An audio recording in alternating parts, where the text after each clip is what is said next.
Okay, the Securities and Exchange Commission, SEC, wants to make it difficult for us to invest in leverage ETFs and inverse ETFs. Let's talk about it.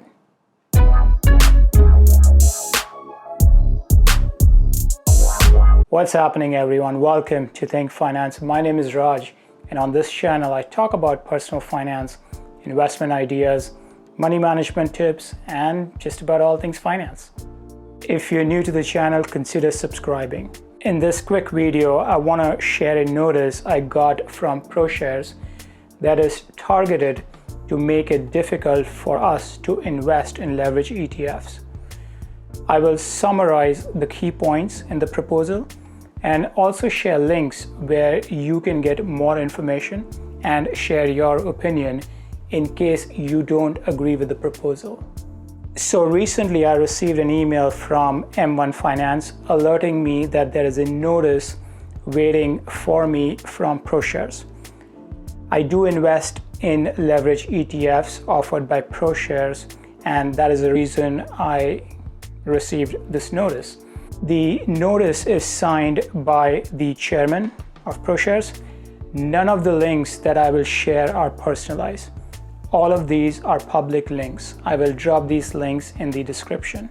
Apparently, SEC has pulled together a proposal that is under consideration as we speak, which will make it difficult for us to invest in leverage ETFs. The exact quote from this letter is, "Make it more burdensome to buy or even prevent you from buying leverage and inverse funds." The notice goes further and summarizes the key highlights of the SEC proposal.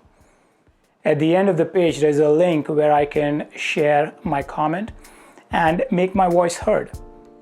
Apparently, the deadline to do this is March 24th, 2020. That link takes me to this other page, which pretty much shared the same information, but this is where I can submit my comment. There is another link on this new page that finally takes me to the actual proposal. This is where I can read comments from others as well. So I click on the link and pull up the proposal. Huge document, but it has a section called Overview of the Proposal.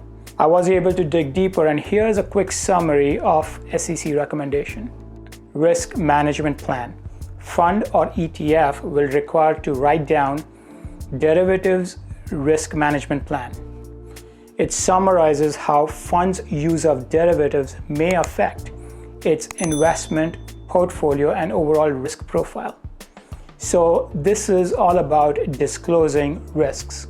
Limit leverage. Fund will require to limit the leverage risk it can take based on VAR, which stands for value at risk. Apparently, this is an industry metric that governs risk-taking. Risk manager. Fund will require board of directors to approve a designation of a risk manager. This guy or gal will be responsible for administrating the fund's risk management program and provide appropriate reporting. This is more oversight role to me. Broker due diligence. Broker will exercise due diligence on retail investors before approving the investor's account to invest in these funds. Basically, brokers, in my case, M1 Finance or Robinhood, will have a screening mechanism to evaluate whether I am eligible to invest in leverage ETFs or not. Record keeping. Fund will require to keep record to ensure fund comply to proposal requirements. I think my only issue is the broker due diligence recommendation. Basically, I will need to get approved before I can invest in these investment tools. I have a problem with that. Now, if you guys are following me, you know my love for leverage ETFs and how they are pretty dear to my heart. Link on the screen and in the description if you want to learn how I'm using leverage ETFs in my long-term portfolio. Okay, so I left a comment talking about why this does not make sense, and as an investor, I want the ability to make my own decisions in terms of where I invest. If you agree and believe SEC should not interfere and you do care about leverage ETFs, go ahead, share your thoughts.